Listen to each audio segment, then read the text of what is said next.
қит етсе, кредит алуға асығамыз.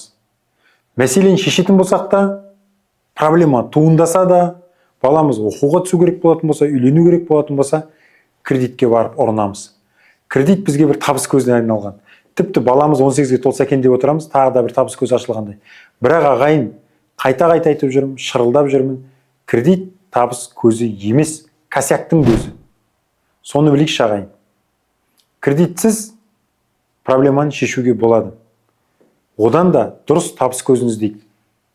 Мәселе шешуге ақша керек болатын болса, сол ақшаны қалай табу керек? Соған назар аударайық. Бірақ ақша табудың жөні осы екен деп, ИП ашып, мемлекетті жымқырып, немесе өтірік біреулерге обналичка жасап, ақша істеп табу емес. Ақша табу, мына нәрселерге, талаптарға жауап беру керек. Адал, әділдік, имандылық, арам емес жол, дұрыс жолмен келу керек. Мінекей осы талаптарға сәйкес келетін әрекеттер жасап, жаңа табыс көзін табуға болады. Кредит реальный косяктың көзі.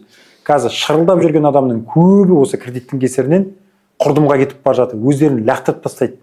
Өздерін күйзеліске түсіреді. Сөйтіп өмірлерін қараңғы етеді.